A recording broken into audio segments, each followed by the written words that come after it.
morning and a very warm welcome. You are watching Janata Television and this is the English Bulletin with me, Anusta Acharya. The top stories first. Tihar celebrations continue across the country. Newar community to mark Mahapuja today. Oli tells opponents not to dream about writing off UML, claims that his party did exceptional job while leading the government. Prices of daily essentials skyrocket during the festivals. Government fails to control price hike. Gunmen kill at least 69 people in Niger, Islamic State suspected to have carried out the attack. And Marcus Rashford called for World Cup qualifiers. Jesse Lingard dropped from the England squad.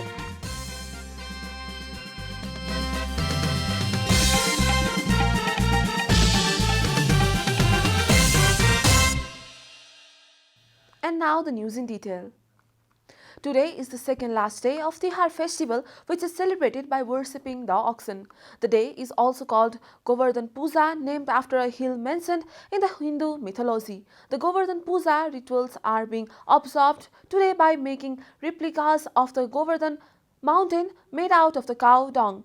The rituals are linked to the Hindu god Lord Krishna, who, accordingly to the legend, lifted the Govardhan mountain with his heart and protected the residents of Gokul from torrential rainfall caused by Indra, the god of rain. It is believed that the rain god was angered and thereby caused the heavy downpour. Similarly, the oxen is worshipped today as it is very useful animal in different agricultural work in Nepal, which is a predominantly agricultural society. They are worshipped by offering prayers, good food and by decorating them with garlands. Similarly, Mahapuja is celebrated on the fourth day of Tihar by Newar community. It also falls on the Newar New Year, which is based in the Newar calendar. Nepal Sambat Mahapuja literally refers to self-worship by making offering to one's body.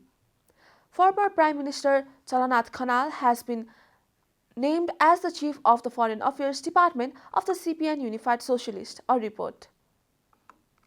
The party has chosen Promise Hamal as the deputy chief of the 11-member committee headed by Khanal. Other members of the department include Dr. Vijay Paudel, Manju Yadav, Milan Tuladhar, YP Sangraula, Shankar Khatioda, Metmani Chaudhary, Lakshman Paudel, Savitra Bhusal, Srinath Paral, Sher Bahadur Kunwar, and Hamsa Bahadur Shahi. Similarly, a party organizational department led by Dr. Beduram Bhusal has also been formed. Prakash Zwala has been picked as the deputy chief of the department. Members of the department include Ashok Koirala and Baladev Chaudhary. Likewise, Gangalal Tuladhar has been chosen as the chief of the education department of the party and Lakshman Kesi as the deputy chief. Members of the department are Kamala Tuladhar, Dr. Chandra Thakal, Dr. Uddhav Pokhrel, Gunakhar Gair and Saroj Khatioda. The party has also formed a management department led by Kamal Tuladhar. Members of the department are Surya Bahadur Thapa, Ayam Pandey, Dr. Raju Thapa and Vishnu Timilsina. Likewise, Govindra Koirala leads the newly formed cooperatives department of the party. Tek Prasad Chaulagai has been picked as the deputy chief. Members of the department are Namaraj Aryal, Madhav Prasad JC, Om Pratap Rana, Devraj Neupane and Kiran Muktan. Chairman KP Sharma Oli has urged the opponents not to dream about finishing off his party. A report. UML Chairman Oli argued during a greetings exchange program organized on the occasion of Tihar festival in Madhepur Thimi yesterday that no one can finish off his party at their wish. Oli also claimed that he was jailed for a long time for raising the agenda of republicanism in the country decades ago. The UML chairman also said that his party did exceptional jobs while leading the government. Oli further said that his party was in the nation-building campaign from every corner. Similarly, he termed Bhaktapur as a living museum. During the program, UML leaders Krishna Gopal Shrestha, Mahesh Basnet, Sasi Jang Thapa and others also put forth their opinions. Meanwhile, UML leader Vishnu Rimal said that the party's 10th National Convention would elect the party leadership with higher level of understanding. At a Deusi Bhoilo program organized by the party's Nuwakot Kathmandu Liaison Forum in Kathmandu on Thursday, Rimal argued that the upcoming General Convention of the party would give a clear message for the implementation of the people's multi-party democracy with its uniqueness. This is Janata Bulletin. We'll be right back after a short break.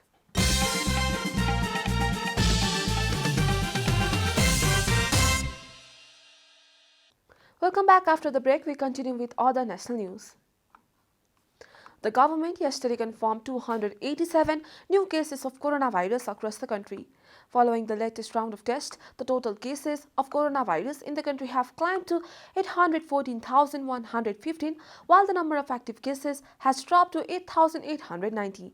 The death toll from coronavirus has climbed to 11,436 after the virus claimed two more lives yesterday. Nepal is currently among top 45 countries that have been most affected by the pandemic. The USA tops the list with over 47.18 million confirmed cases, followed by India with over 34.33 million cases. Coronavirus has infected more than 249.30 million people across the world and claimed over 5.04 million lives. Executive Director of Nepal Oil Corporation Surendra Kumar Paudel has urged the general public not to politicize the issue of price hike of petroleum products.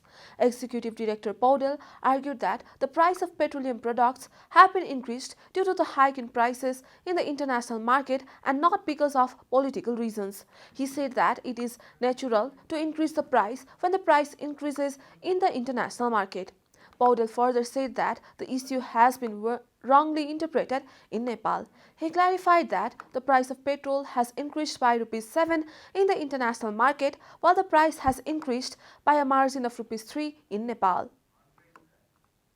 And now the news from economic front.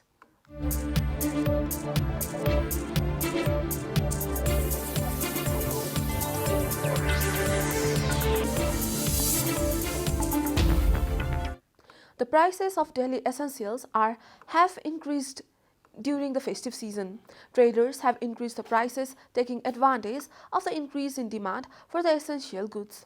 Hapless customers have been forced to buy goods at inflated price as the government body has not been able to take strict measures to control the price hike. During this festival, the prices of the dry fruits given by the sisters to their brothers have also gone up. In Bhaitika, the last day of the Tihar festival, dry fruits are given as a gift to the brothers by the sisters. Dry fruits contains walnut, almonds, cashews, nut, coconuts, raisins and other expensive items. The prices of cashews and pistachio have increased excessively in comparison to the prices 4 months ago. The regulatory body has failed to control the price hike and the consumers have been compelled to buy festive items at exorbitant prices. Traders say that the price has gone up as all the dry fruits are brought from the abroad during the festive season. Time for a short break here at Janata Bulletin. Stay tuned for international news.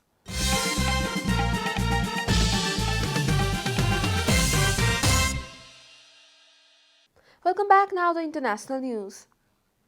At least 69 people, including a mayor, have been killed in an attack by gunmen in southwestern Niger, the government has confirmed.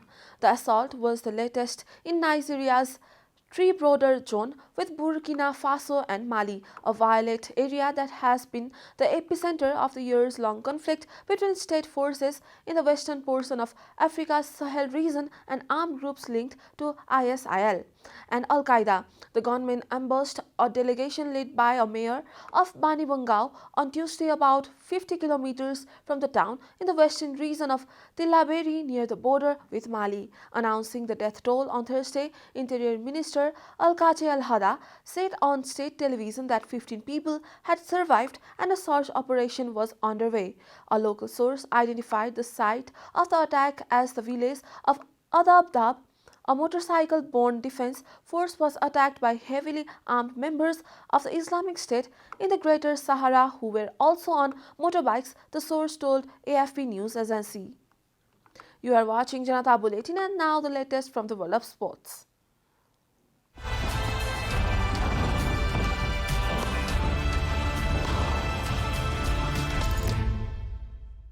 Rashford and Jude Bellingham have been recalled to the England squad for this month's World Cup qualifier with Albania and San Marino. There is no place in the squad for Rashford's Manchester United teammates Jadon Sancho and Jesse Lingard. England play Albania at Wembley on 12 November before rounding off the qualifying campaign away to San Marino on 15 November.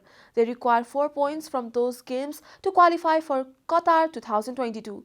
Liverpool's Trent Alexander-Arnold, who last played for the Three Lions on 5 September, also returns to the squad. Forward Rashford has not played for England since the Euro 2020 final defeat by Italy in July. He returned to club action on 16 October after shoulder surgery and has scored 3 goals in 5 appearances. Lingard and Sancho both made the last squad, but both have experienced issues with the lack of form and game time. Borussia Dortmund midfielder Bellingham, 18, was left out of the squad for last month's qualifier against Andorra and Hungary. Harry Maguire, Reece James, Calvin Phillips also returned, with Kieran Trippier, Fikayo Tomori and Oli Watkins dropping out. We are at the end of Janata Bulletin and the headlines once again. Tihar celebrations continue across the country in our community to mark Maa Puja today. Oli tells opponents not to dream about writing off UML, claims that his party did exceptional job while leading the government. Prices of daily essentials skyrocket during the festivals, government fails to control price hike. Gunmen kill at least 69 people in Niger, Islamic State suspected to have carried out the attack. And Marcus Rashford called for World Cup qualifiers, Jesse Lingard dropped from the England squad.